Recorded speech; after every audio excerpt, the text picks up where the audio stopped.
Hi there, Sean Cummings here from Home Service Profits. I'm just doing a very short webinar. I'm going to experiment with some of these, post them on LinkedIn and on our Facebook page and on our YouTube channel. We're starting to get quite a few hits on a number of videos there now, so that's really cool. This is just a learning thing, and this is what you want to consider if you've got a service delivery model like pretty much most of your competitors. You see, the top 5% of your competitors out there are just crushing it in the market. And the reason for that is because they have systems, processes, and procedures. They're usually part of a contractor group that teaches these kinds of things. The majority of plumbing companies in your market, possibly even yourself, they have a one-stage plumbing call. In short, they get called to the house, but the stage is you get in the door, you say hi to the client, you go off and diagnose the issue and tell them what the price is going to be, or you don't tell them what the price is going to be sometimes, and then at the end of it, you just present them with the bill. There's not a lot of interaction with the homeowner. There's not a lot of value building for your business, for your company, that kind of thing. And the reality is that clients are more than happy to have a relationship with their plumber when they come in the home, because the fact is you're the expert. If they could have fixed it themselves, they would have done it, but they decided to call you. And so what a great opportunity for you to build a relationship and to take that company off the market for your competition. So we're going to go through a couple of slides here, and I'm going to sort of explain what I think is really the 3 stages of a profitable plumbing call for a company that's in the top 5% of your market. Okay, so first off, we have to remember that success requires a system. I often talk about this with clients when I'm doing sales training and so forth, and I ask them, can you think of any professional sports franchise that won a Stanley Cup, National Championship, or World Championship without doing any training? You get crickets in the room when you ask that question. And then the second question I ask them is, part of that training is typically a number of different systems, right? Because they have different plays. In football, there's boatloads of different plays. If you ever watch the catcher, he's, giving hand signals to the pitcher. So there's all kinds of systems in place, and those teams that win those championships have mastered those systems, and they train those systems consistently. So that's the question I ask here when I say success requires a system. How did any of these success stories happen? Well, when Chicago won the Stanley Cup, I suspect that they had some systems in place, and they did a heck of a lot of training, just like the team that won it this year. Amazon is the world's largest marketplace. They started off just being an online bookseller 25 years ago, and now they sell everything on Amazon. And they have warehouses all over the world.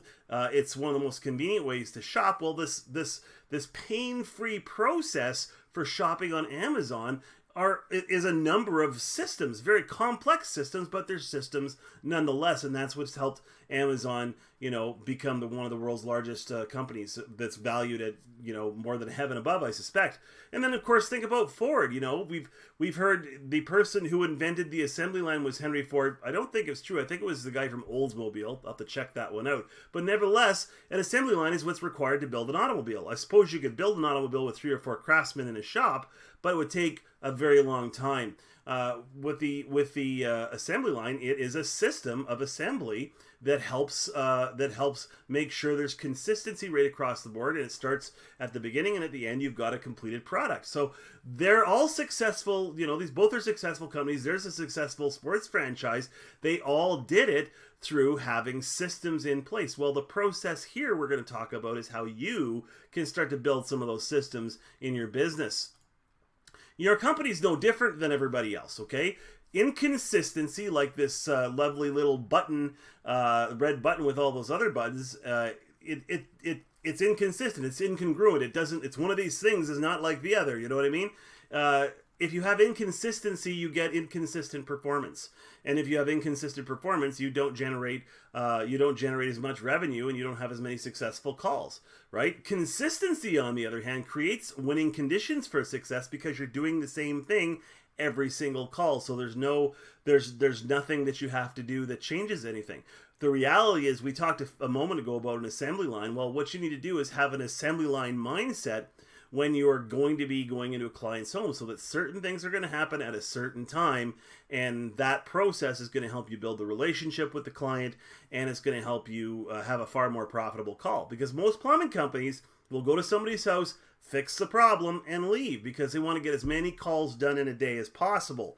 They want to get as many calls done because they're not priced right, so they have to do a lot more calls to make some kind of profit margin, okay? If you're priced right, you won't have to worry about that at all, because you could do fewer calls, concentrate more on building the value, and get higher average invoices inside a client's home by implementing proper systems, processes, and procedures. So inconsistency destroys a strategy. Consistency creates winning conditions for success. So let's talk about stage one of this three-stage process. Here we go. The first stage is you've got to build the rapport. It starts with the phone call. It actually literally starts with how you answer the phone and you book that call.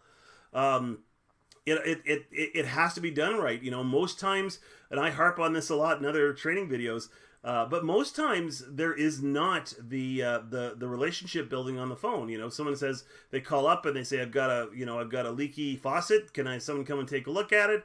And the person looks at the scheduler and says, yep, this is when this time's available, and they book the call. But there's a lot of information, like what if the call drops? You don't know their name, you don't know their number, there's no way you can get in touch with them. Because chances are you weren't actually looking at the caller ID on your phone. So you may have to take a few minutes to try and find that number out of all the other ones. And even if you do have that number, you don't know the person's name. So you have to have a system and process in place where the phone rings and you answer it cheerfully. You know, it's a great day at your company. How can I make you smile today? And that grabs people's attention. Okay, and then after that, you listen to what their problem is, and then gather information about the client, and your name, please, and your phone number, and your address. And so what I hear is you're having a problem with a leaky faucet. Okay, how old is your faucet? Well, now we can determine if it's a possible replacement opportunity. Things like that. This is all an intelligence gathering process, and it starts with the phone call. And then, of course, when you dispatch the technician to the call, how they park the vehicle matters. You know, if someone's got a lovely house with a lovely cement pad driveway, you don't want your truck on that driveway in case it leaks oil. And because then you've got an ugly situation where the client's going to want you to, you know, fix that problem, and that's not good for your business. So park on the street in front of the house. And the other really great thing about parking on the street in front of the house is that it provides front and back, view of your vehicle, of your truck. If you've got a lovely truck wrap or something, people can see it coming. Some companies actually put safety cones in front and behind to draw attention to their vehicle when they're doing a service call. So parking is really important. A positive mental image. You have to feel good about yourself when you're going that call. You've got to not prejudge the house. You know, if the house looks like it's in a sketchy part of town, that doesn't discount them from needing a plumbing problem fixed. And don't presume because they might live in a sketchy part of town that they don't have money. I mean, I've run enough calls myself where it was so easy to do that, and I've seen people buy $20,000 heating and air conditioning systems with money that they had in cans inside their home. So never prejudge anything. Positive mental image is really, really important. That links to be aware of your surroundings. What's going on? What kind of neighborhood is it? Is it clean and neat? Do people have, do people take care of the property and so forth? And when you get inside the person's home, is there something that you can talk to them about? Something you can give them a compliment about? Because people like to get compliments, right? So be aware of your surroundings. You know, smile at them and make eye contact. Don't necessarily shake their hand unless they offer it to you, but smile and make eye contact. Give them a little wave, right? Introduce yourself. Hi, I'm Joe from Joe's Plumbing. I'm here to fix your problem. And then, you know, once you're inside the home, put some floor savers, or we call them floor savers, or shoe booties on your feet. You can buy them at most plumbing supply stores. And that covers your boots, and that way you're not going to track up their house, and people appreciate that little step that you do. Once you're inside the home, listen to the client. Listen to what their problem is. Don't rush to the issue. Listen to their problem. Feel their pain, because they're inconvenienced. Maybe they had to go to work today, and you're here now, and they have to pay some money to the plumber, and they're losing money because they're not at work. Feel their pain through this process, and then explain to them why you're the plumber for them. You know what? I understand what you're going through. I hate it when that happens at my house, but here's what's going to happen. I'm going to diagnose the problem. I'm going to find out what the issue is. I'm going to take a quick look around, see if there are any other outstanding issues that might have impacted this and the overall general condition of your plumbing. That'll take about 15 minutes or so to do that. And once I've diagnosed all of this stuff, I'll sit down with you at the kitchen table, and I'll share some options with you at that time. See, now they know what's going to happen during the visit, right? So So feel their pain, explain that you're the plumber for them by telling them what you're going to do today. So that's stage one, build rapport. You want to have rapport, back and forth communication with people. The next one is getting customer involvement, right? Ask the customer to bring you to the problem. So Bob, can you take me to where the leaky faucet is? And while you're doing that, look around the home. There's always something to compliment them on, and build a bit of a relationship by chitting and chatting. See if there's something there that maybe they got a nice trophy case. Ask about the lovely bowling trophy in the trophy case. That's about building a relationship, right? And then when you get to the problem, ask questions about it, like how long have you lived in the home for? Have you ever had any problems with this faucet before? How old is the faucet? That's the next step. Get the age of the equipment. Ask how long they've lived in the home, because it gives you an idea of whether or not they've done anything else to the home, because they'll probably tell you at that stage. And ask them if they've ever had a problem like that before, because that does happen. Also, once you've done this, explain, do you know how your faucet works? Do you know how your plumbing system works? Educate them. Give them that extra bit of value, because most people don't think about their plumbing until they need to think about their plumbing, and that's typically when the plumbing isn't working. And what were they looking to accomplish today? Do you want me just to do a repair, or are you interested in replacing the faucet? Chances are they're going to say something along the lines of, well, let's explore both, right? That's pretty much it. Then again, they may also have a faucet that they just bought at Home Depot that morning, and they know that it needs to be replaced. They may just give it to you. Not a problem. Just make sure that if you're installing something that's customer supplied, you can't provide any warranty or guarantee on the faucet. You can only provide a warranty or guarantee on the labor that you provided to install it. Okay? Then do a proper diagnosis. Diagnose what the problem is. Do a safety inspection of the overall plumbing in the home, because you're going to find other things that have to get fixed. And then do what I like to call a show and tell. Take them to the problem and explain to them what happened and why the faucet's leaking, and show them how the faucet works. Okay? And then if there's anything else you might have found, maybe you found that the pressure relief valve on the water heater has a bit of a drip. Well, maybe that's something you want to share with them and explain to them how the pressure relief valve works on the water heater, right? Particularly if the problem is presenting in a way that's very visible. One of the smartest things to do when you're doing this show and tell is to ask the client, do you see that? And they'll look at it, point at it, right? What does that look like to you? Oh, it looks like it's dripping or something. Yep, I agree with you, it's dripping. This is your pressure relief valve. Do you know what it does? And then explain to them what it does. Because when they are actually identifying the problem with their eyes, they see the problem, they recognize that, yeah, we got to get this thing fixed. Okay? And this is just a secondary issue. It's not the reason you were called to the house. You were called to the house to deal with a leaky faucet. But now you've got an opportunity for replacement of that valve, or possibly a replacement of the entire water heater as a result of doing a safety inspection. People benefit from doing those safety inspections, and if you are the kind of plumber that thinks, oh, these safety inspections, you're just looking for work, well, that's how you stay in business, is by looking for work. But here's the thing. I have lost track. When I worked as a trainer and team builder at one of the Western Canada's most successful plumbing, heating, electrical, and HVAC companies for 10 years, one of the most common things that would happen if our people were not following the system would be that they went to a client's home, they fixed a problem, and they got out as quickly as possible to go and do their next call. And that's how most other plumbing companies work, but you probably had this happen as well. And then 2 weeks or 3 weeks later, they call up and they go, your plumber was just here to fix my faucet, and he didn't notice that my pressure relief valve on my water heater was dripping, and now I need to get that fixed, and now you're inconveniencing me, right? I've lost track of how many times I've heard calls like that, and it's because people are not conducting that safety inspection and making people aware of those other plumbing issues that have to be addressed. Okay? So stage 3 is now the bonus strategy. When you sit down and share the options with the client, I recommend you give them a good, a better, and a best option, right? Because we like to look at things in threes. It's like, I like to call it the Goldilocks principle, right? Goldilocks are the three bears, right? The porridge is too hot, the porridge is too cold, the porridge is just right. The bed is too hard, the bed is too soft, the bed is just right. The chair is too hard, the chair is too soft, the chair is just right. The price is too high, the price is too low, this price in the middle is just right. Well, the price is too low would be the cheapest straight up fix for the problem. And the price is too high would be the problem that you've come to solve plus any other outstanding issues that you found in the home, and maybe the one that's just right in the middle is going to be sort of a hybrid of the high end and low end, where you're going to say, we're going to fix the problem that you called me for, and we probably really should take a look at this thing, and these other things we can do at a later date, right? Because that gives people choices now, right? So give them 3 options and look at the total for each option, right? And divide it by 365. Why? Because if you divide it by 365, what that's going to do in terms of the price for each one of those options. So option 1, divide that price by 365. Option 2, divide that price by 365. Option 3, divide that price by 365.